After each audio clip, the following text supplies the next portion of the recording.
I want to share the topic today is welcoming the new era, reflecting on the significance of the only begotten daughter. And I want to read some of Mother's words she gave at Chonaguk Leader Assembly on the April 13th, 2025. This world will now gradually be set in order under your dominion, and the world of one family of humankind attending the Heavenly Parent with true love will surely unfold. In the name of the Holy Mother Han, I proclaim to the world that the gates of heaven, the gates of kingdom of Chonaguk are now wide open. We must become one. There should be no separation between mind and body.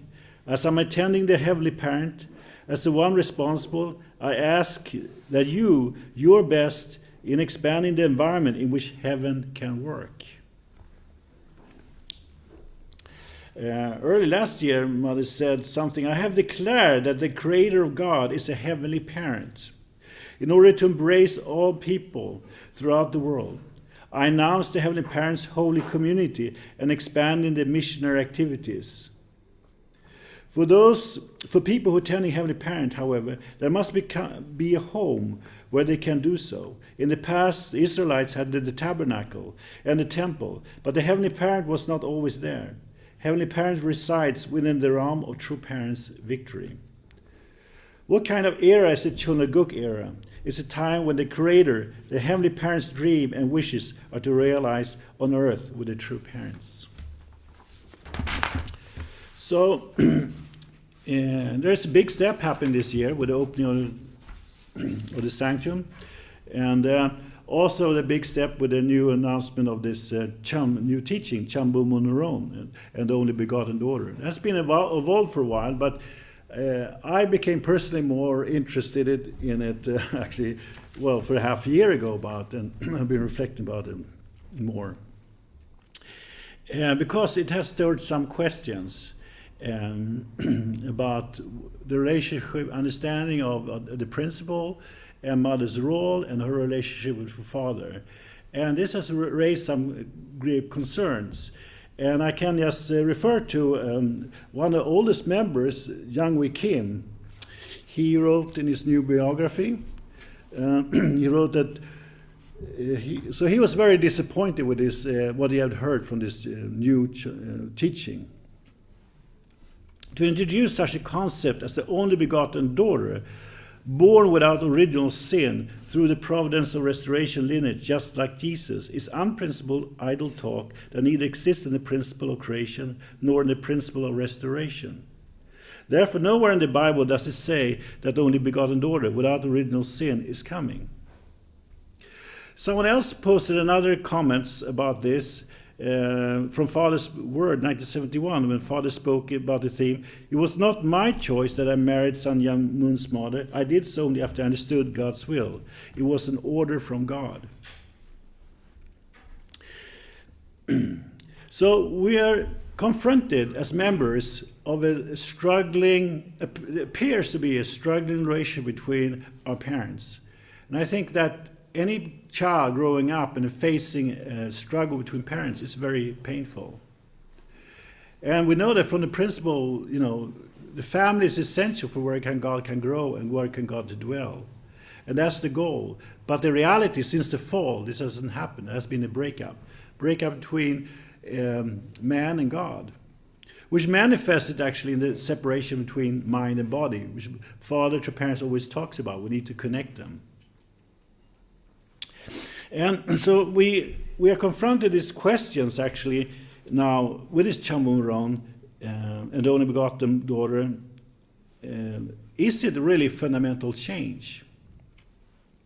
Why is this coming now after Father's ascension? And will these conflicts, different ideas, will they lead to schism? Schism is a concept, when I follow Christian history, they use this term a lot. Schism is like different ideals, concept break that was led to different churches and different doctrines. So one of our main purposes in our movement is we want to unite Christianity. Christianity should be united, and so we can unite the world. But actually, Jesus came with his message of love and unity, but sadly, this message have breaking up. Even though the message itself have expanded, we have confronted, when the churches grew, they became a schism, the Orthodox and the Catholic Church, and then later on the Protestant Church. And of course, Sweden and Scandinavia, we are very much a result of this, because we were early embraced the Protestantist rebellion against the Catholic, which led to a lot of wars and a lot of conflicts. And of course, we are faced with this. As we are part of the restoration, we are faced with this idea. How do we reconcile different ideas? So in this sense, it seems like, why introducing a new concept, and will it lead to breakup and the struggles? So I think it's something that we need to think about. We need to show like sort of maybe respect for these questions. Like when new issues comes up and we can feel like, nah, we don't deal with this now. It is just causing problems. We put a lid on it. Or and then we maybe condemn people because they have different ideas and different concepts. Now we just align ourselves with the new teachings. These theological struggles is not, of course, is common for all different doctrines, so they're split up in different groups. But I've been, since with the new Pope, also following the discussion within the Catholic Church. And there's a lot of conflicts about the traditions and the development and the different doctrines of teachings. So there is conflicts all over society. In the Western world, we have a deep polarization between left and right, and what's going on in the world. So conflicts is not just something in our movement we are confronted with. It's confronted all over the world. And we are confronted on a personal level, on a family level, in all different levels. So it seems like actually it's our task to show that, we can handle conflict. We can bridge the gap. And that's what God's give us, these conditions. I mean, restoration, we know from part of God rejected, for instance, Cain's offering. Why did he do that? Didn't he understand that there would be a conflict? Yes, because he wanted them actually to solve the conflict. He wanted them to overcome the conflict. And what does this conflict come from? It comes from a sense of narrow-mindedness, a superficiality. And I'm thinking about this that we talked about before, that human nature, first God created the creation. Then man came, and then woman came. So man usually think that we are a little bit more important because we came before man. No. But women objects, they feel that actually they are more important because they came after, they're under the completion stage. So, but I think the true principle perspective is that we're all important, and we need to harmonize this. It's just an involvement. But what Mother's doing here, what I think is interesting, is that this discussion leads to deeper introspection, to understand really more better about the providence. So I had an opportunity with some fellow older brothers. We were discussing this, that we will sit down and meet and share about this teaching, because it's a concern. This seemingly apparent conflict, why is it appearing and why is it being addressed? Even if it is a conflict, why do you need to talk about it? Certain things you have a conflict, like as a parent, maybe you don't need to do it in front of your children. You don't need to expose the conflict in front of others. It's more painful. So if mother had a conflict with father, why is she doing it publicly? So it is painful for us as a community, and we need to, I feel, not ignore it, but to address it and to understand it. And I want to, that's why the topic of this theme here. Because I think it can be useful and learning, actually, for us. Because fathers, we cannot do anything about the past. What father did, and what now mother came out with is, we cannot do anything about it. All we can do, we cannot even say so much about why father did, what father believed or not believed, or what he did right or not wrong. We can just assess basically based on what we think, but also ultimately learn from it to do our own responsibility. I heard from some person actually who claimed to have a revelation from father, who asked father about this only begotten daughter, and basically the answer he gave was that, I don't know if it's true or not, but I feel it's very true, that father said to him, mind your own business, fulfill your responsibility. And I think this is so important in life, that we tend to always focus on what other people are doing and not doing, instead try to see what we can learn from ourselves.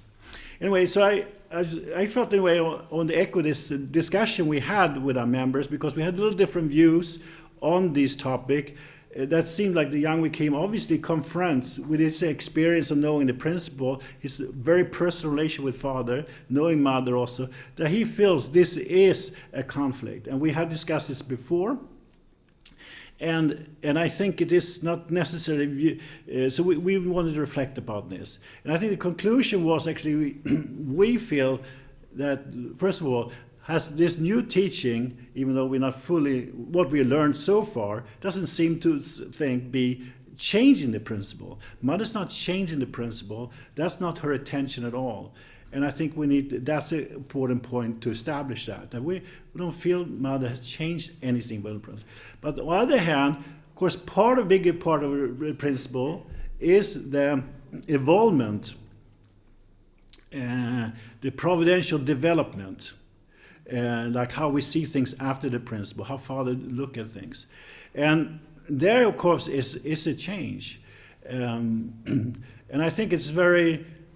it's a significant change, because we look at father, we learn principle through father, and then he gives the male aspect of God, right? So that means that actually somehow he cannot understand, and that's true. I guess one think as a man you can fully understand a woman, but see, women laughs. They know that we don't really understand them. We think we understand, but we don't really understand. And so God has this female aspect and a male aspect. And it's true that in all religion, basically we are teaching the male aspect, particularly in the monotheistic religions, Judaism and Christianity, and actually even in unificationism. It has been very male aspect of the principle. Even though in theory we knew it was a balance, and we know that father sent mother around to the Women's Federation to emphasize the female aspect of it. But in reality, it was a very sort of masculine-oriented movement, so it was sort of an imbalance. And on a personal level, actually, I struggle with this, not theoretically, but I think emotionally I felt that was not jiving fully balanced. We didn't really express it. And how it comes about is that we can say the male aspect is very sort of theoretical. It's very doctrinal. Men, look at this, women are more artistic in general, right? The male aspect, if you think about yin and yang, is more, the male aspect is set up structure, doctrines, laws, regulations. And that's what religion is all about. And if we look at religious history, they have been struggling with all this forward and backward all the time. The women aspect is more embracing, more understanding, right? So we can see this. So we need this aspect in life also. So we know it theoretically, but how to practice it is a different matter. And in particular, religion has been sidestepped this way. And I think that what Mother wants to more emphasize that here it is like, yeah, we missed this point. And I don't think that this necessarily needs to, so some feel that, but why does she raise it? Is this a critique of father? I think she doesn't, I don't want to go in and speculate here. Why? This is in my mind a question. Why didn't she talk more with father about it? Didn't father listen to this? I think this is a valid point, but I cannot address that issue. I think I just need to establish that I think that mother, since her responsibility, she's emphasizing now more the motherly aspect. She's emphasizing culture. She's addressing more about the second generation, the future of the children. So this is something we didn't focus so much on before. For some reason, it's more focused on now. And I can see more the motherly aspect of it. And I feel personally that this is an important involvement in our understanding of building Chonaguk, because Chonaguk is not just about a constitution and regulation and an organization structure. It has to be about evolving or developing our hearts. And obviously, something has been lacking. We need to develop our hearts better. And that can we discuss how to do that. But I think that is something she's asking us to do and more to emphasize in this teaching. So, and the third aspect we discussed is, so it is important to bring in these female aspects of it.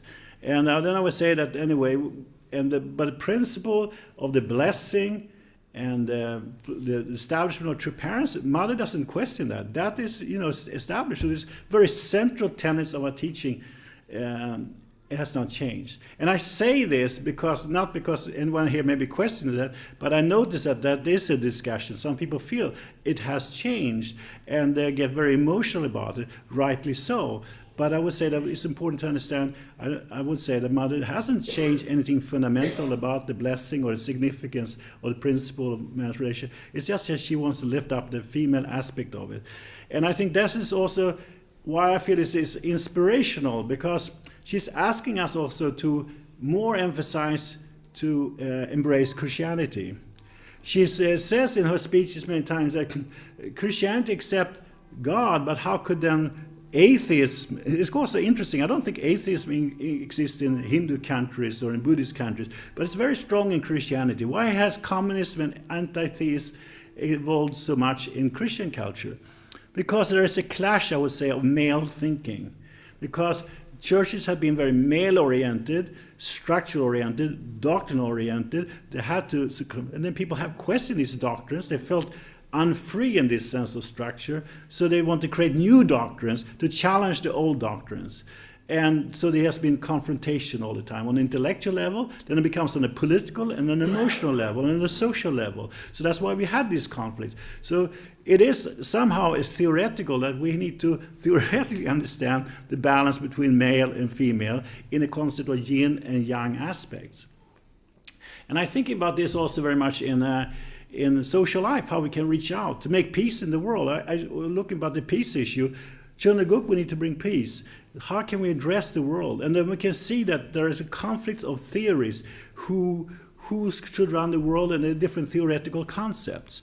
We know the conflict in Ukraine and Russia, for instance, is a big conflict. In Palestine, it's men arguing about who should run the world, which order should it be. Of course, we understand that's war, but the war is a fruit of miscommunication or power struggle and an inability to transcend those social and political interests. Because Chonaguk is about, we can say that we talk about 3 levels of growth. That we in growth principle, we talk about first step is like our body grows, our center on our body, our instinct, our emotion grows. Then the next level is our intellect grows. We start learning things in school, we start developing things. And many people think, stop there. We think, okay, I developed my mind, I'm very smart, I can know things, I can create bridges, I can do speculation. So that's perfect civilization. But it's obviously not. Chonaguk is about actually we have to develop our hearts. So that's actually the 3rd level. And actually only through developing our hearts, we can meet God, understand God. And then we can be a reflection of God. So it's the 3 steps of growth. And I think that's what principle teaches us, and then we need to sort of understand this in a deeper level. To develop that heart, then we need to also embrace the masculine aspect of ourselves and the feminine aspect of ourselves. Not only between men and women, but we, as also in our individuals, we have this female and masculine aspects in ourselves. And of course, mind and body unity is also.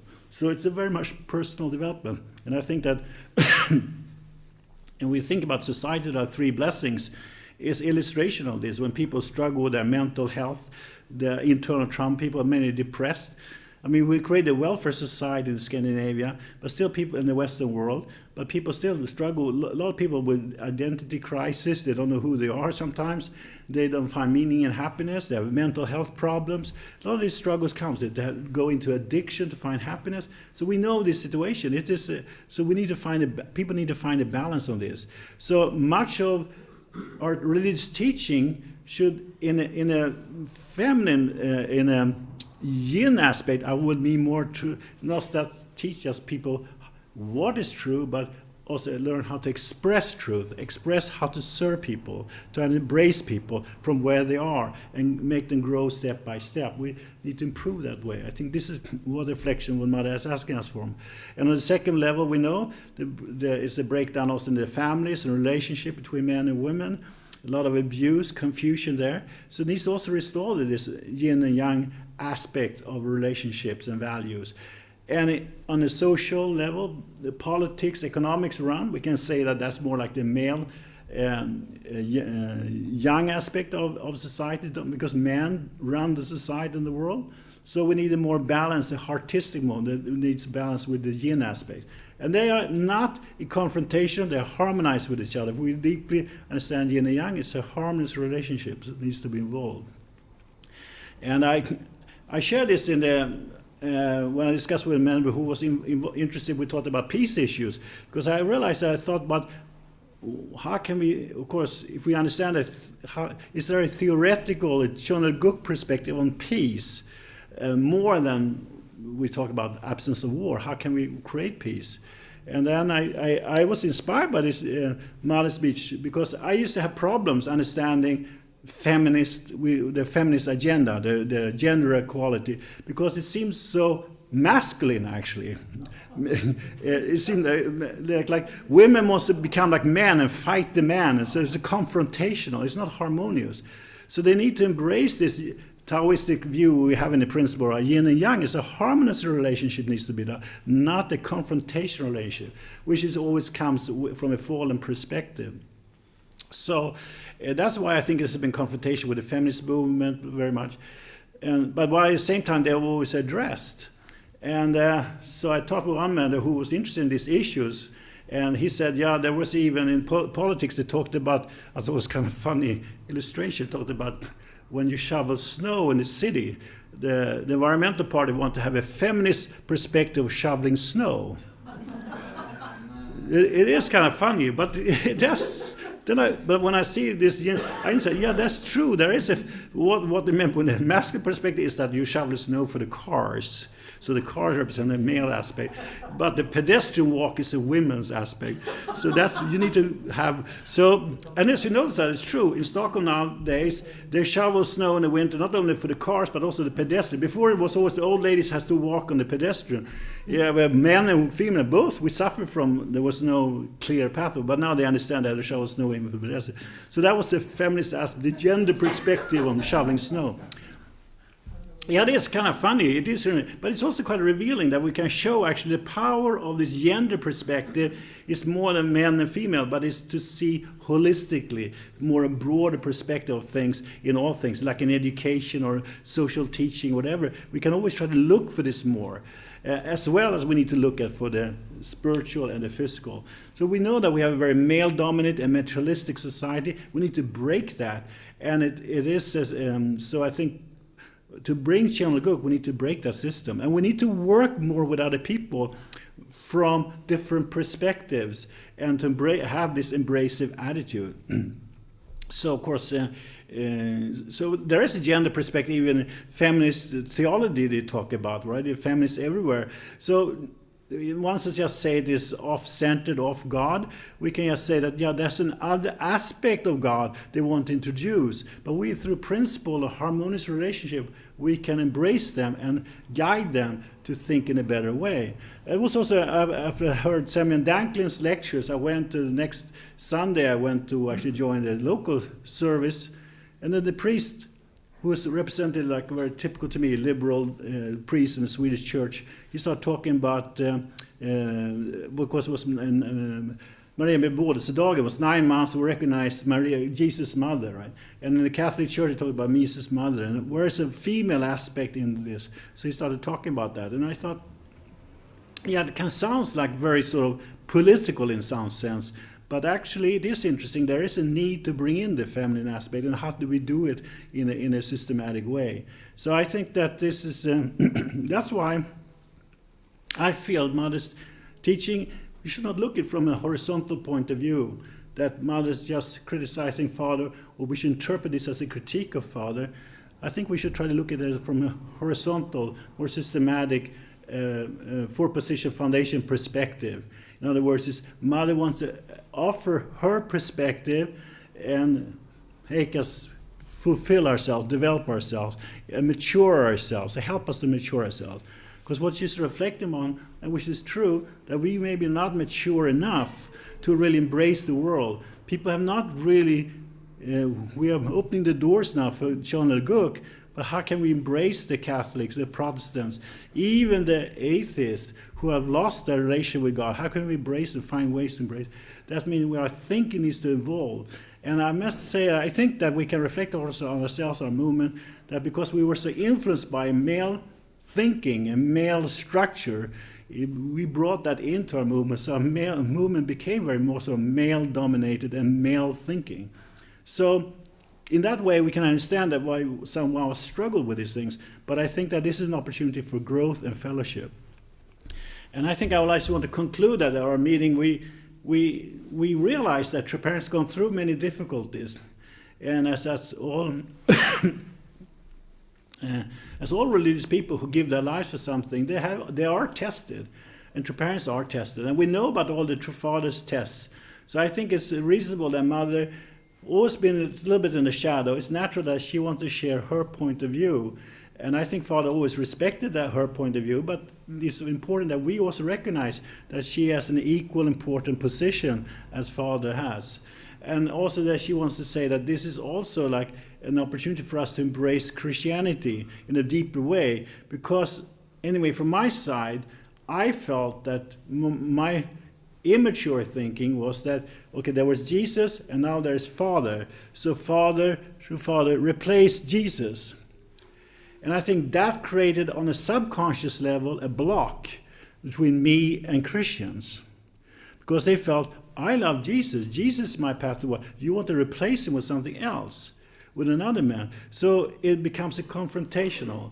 I feel that what Mother's asking us to do now, we're not going to replace Jesus. Jesus is still only begotten Son.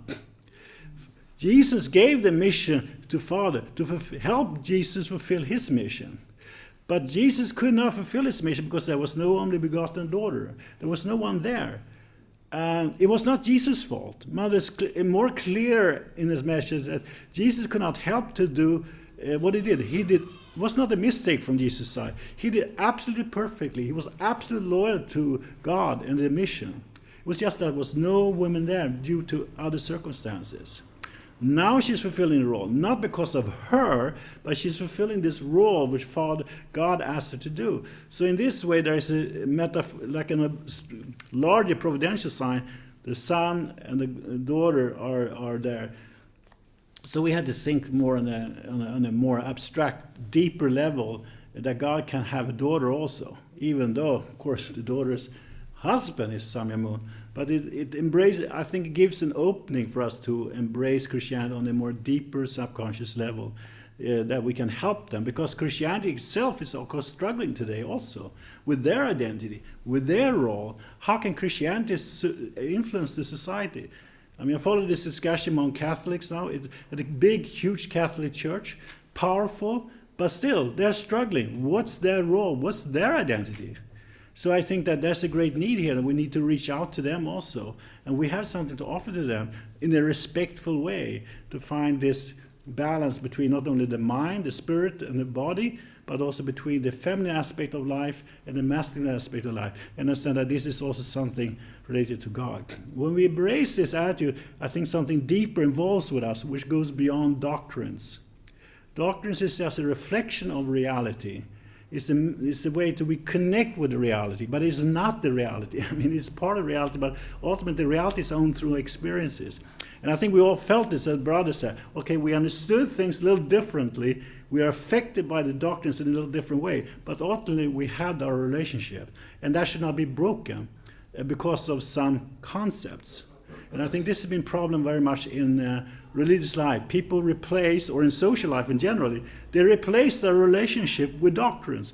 And we hear about this a lot of this political discussions, especially I follow American discussion a lot now. They become unfriends with each other because of political differences. We need to, that's a reverse order. We need to have a priority that personal, family relationships are more fundamental, of more importance than doctrines. Doctrines should help us to understand that way. That's the right way of evolving ourselves and maturing ourselves and manifesting God. So in this way, I feel that despite the struggles this new teaching offers us, it gives us also an opportunity to better reflect and better understand our responsibility and feel hope that we can actually fulfill the promise God wants to create a new world in this very chaotic world. Let me conclude with prayer.